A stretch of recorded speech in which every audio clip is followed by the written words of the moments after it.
All right, guys. Finally got our now I'm fixing to go on a real bad tirade today. I'm fixing I'm finna go heavy today, guys. So we got the tempo pole here. So we got these are a couple of things that so we got, this is the meter. This is where the meter is going to be set. So this pole right here is a certain amount of feet that it has to be. So that's what the inspectors are gonna check, and I guess they're gonna feed my power right over here to this pole right here. It's grounded. I think that thing right there, they probably ran this thing about 6 feet in the ground, 5 to 6 feet in the ground. One thing they're making sure these things are weather protected, that way if you have a plug in here, so you should be able to put a cord in here and feed it up under here and then close it up. You should be able to close it up, and then it got a lock on it too. So you need to be able to close this thing up, and these right here should be ground fault circuit interrupt. So if any water or something get in here, it'll automatically trip the breakers.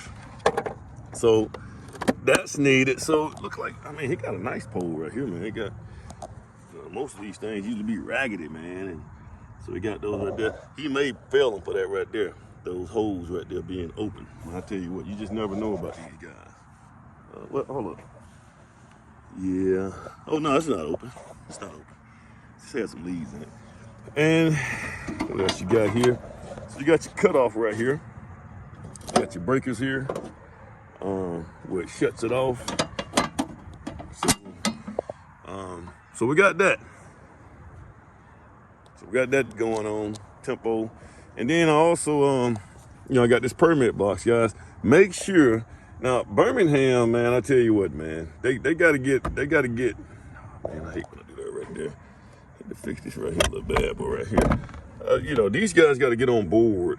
They gotta get into the 21st century or whatever, man. But we're still signing permit cards. Most of these municipalities do all this stuff electronically.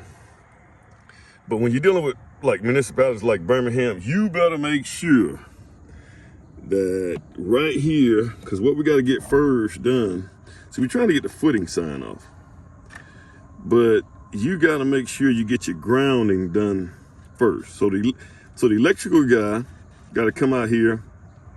He has to sign off on this right here first before the footings, the building guy comes out and sign off on this right here.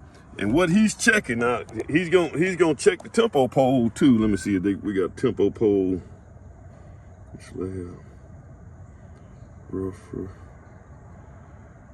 Nah, we don't have a tempo pole out here. I don't see a temp pole inspection on here, but he's gonna check that out. But what he's checking for, like I was showing you yesterday, he's gonna check that grounding rod right here. Now, this is where the disconnect come in with me in Birmingham. Guys, in the city, in the 2021 building code, there's no requirement here in Alabama.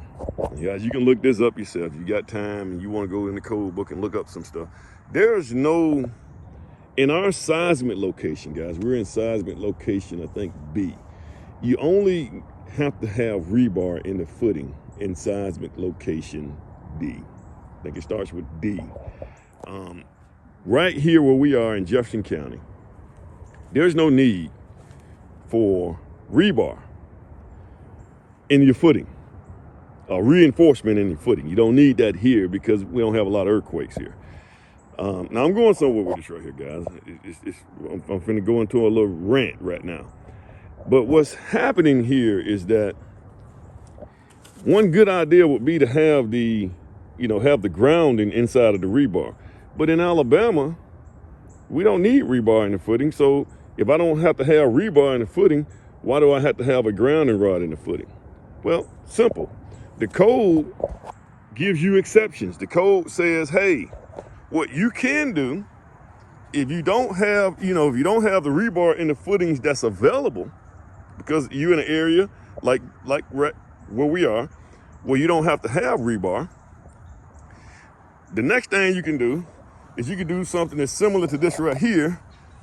You can run 2 grounding rods instead of running one. They used to make you run one at the house, but you can run 2 of these right here, grounding rods. I think about 5 to 6 feet in the ground. They need to be about 6 feet apart, and that would suffice for grounding the house, just like this right here bar does. But Birmingham, man, oh man, those guys don't understand. Well, I ain't gonna say they don't understand that code. They don't even entertain the thought of that. They just figure that everybody, since most builders are gonna run this rebar in their footing. By the way, they need to run these corners right. Most builders are gonna run rebar in the footing. And the reason builders gonna do it because, you know, a lot of these like D.R. Hortons and a lot of these companies, D.R. Horton and a lot of these national home builders, they do everything consistent all the way across the nation. So what they do in California, when they build houses in California, they do it the same way in Alabama. So those guys are not going to change because they have a business model and they have to have a system to keep everything consistent. And it's not necessarily to do things cheaper. It's just that if they change their business model or they change their consistency, it breaks down their program, their entire program, and the way they do things. So they just do everything consistent all the way across the board. Okay. So like this right here is a way you can get rid of the rebar, man. But now it's a good thing. I got it in this right here house. But this is where we at, guys. So, so here, you don't need rebar in the footing, so there's no need to have a grounding rod here. But these guys will not, I'll tell you what, man, this guy will not do anything. You won't be able to pour this footing, or you can pour this footing, but they're gonna have a fit, and you're gonna be in a war that you never want to be in with these guys.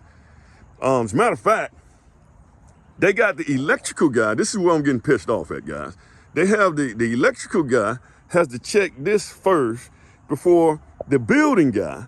So really the electrical guy has to pull, I got to pull the electrical permit before I pull the building permit, which the building permit is supposed to be the reign supreme. It's supposed to be the top permit that everybody else pull under.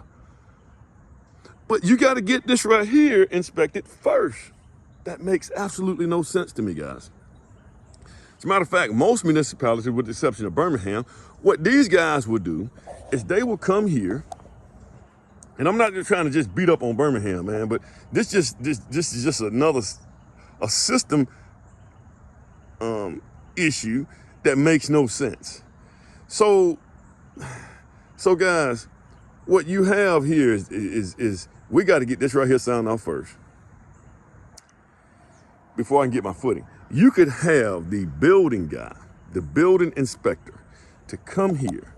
All they're making sure is that this right here grounding rod runs along this right here within 2 feet, and it's connected to this rebar within 2 feet. We actually did way more than 2 feet. We actually make the whole thing out of the grounding rod. Boom, it goes all the way up. So this right here thing, this right here goes all the way right here and stops right there. So we exceed this right here. You could have the building guy, the guy that does the footing inspection, to check that for the electrical inspector.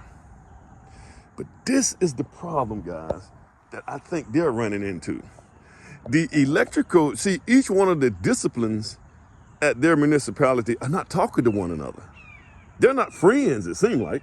See, because the building guy could check that for the electrical guy. And the electrical guy needs to trust the building guy, or he can take a picture of it and send it to him and say, hey, I got this right here. And then they can put all this stuff online, on file or whatever. But we're still fooling around with permit cards. This is insane. Permit cards. This stuff ought to be digitized. And you can have a picture of this right here inside of their permitting software. And see, the electrical guy does not talk to the building guy. The building guy don't talk to the mechanical guy, and the plumbing guy don't talk to anybody. They all are operating in their own little rooms and they're not talking to each other when they don't understand that an entire house is one unit. Every last one of those guys at the building department should be talking to one another. They should all be working with one another. And so this guy right here shut me, they stopped me. This right here took another 3 days for me to do. He killed me. Well, he slowed my project down 3 days, guys. Because now they could have came out here yesterday and did this inspection right here, because we already had the building permit. But now, no, man, you got to go get your electrical guy to pull his permit, and we're only going to let the electrician call his in to come out and check the grounding rod. Now, let me just tell you something else, guys. Then, guys, I'm going to tell you what else they did. I did this on one house before, guys, and I just figured that the building guy saw it. The building guy told me I was good to go ahead and pour concrete, but, you know, I didn't know that they had to have the electrical guy to come in and check this right here. Guys, the electrical guy, when we got the house, I mean, we was almost finished with the house, guys. And I needed to get my, I got my rough inspection, and I was trying to get my final inspection. And then the electrical, to come out and do his final inspection, he looked at the card and said, well, you never got your grounding sign off.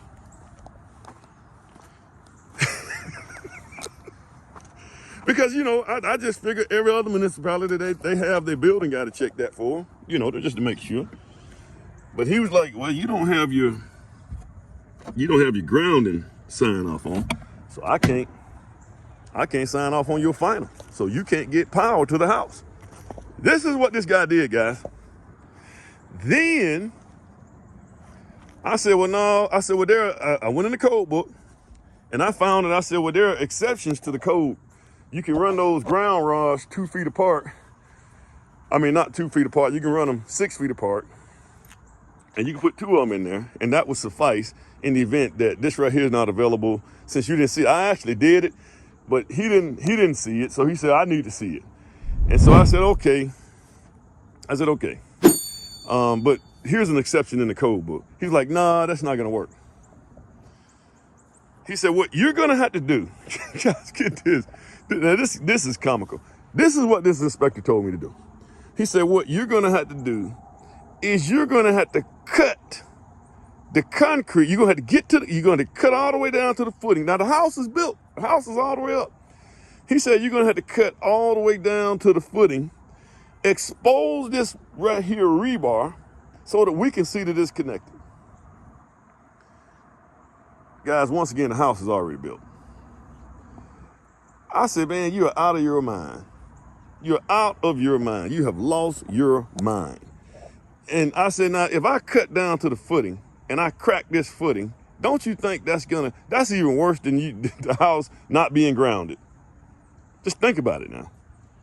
You done crack the footing. Now you destroying the structural integrity of the house. And here's the thing, guys. There was actually 1 or 2 builders that he told to do that, and they did it. And this is a reason why you builders got to get out there. You got to get in the code book. I took that thing all the way up to the head inspector guy. So we ended up working it out where we had to put a grounding plate in. He just couldn't take my, he just couldn't look at the code and say, you can have those 2 rebars. And he said, well, you're going to have to put a grounding plate in. So we put a grounding plate in, and I quit fighting. I ain't have time. I ain't have enough energy to keep fighting those guys.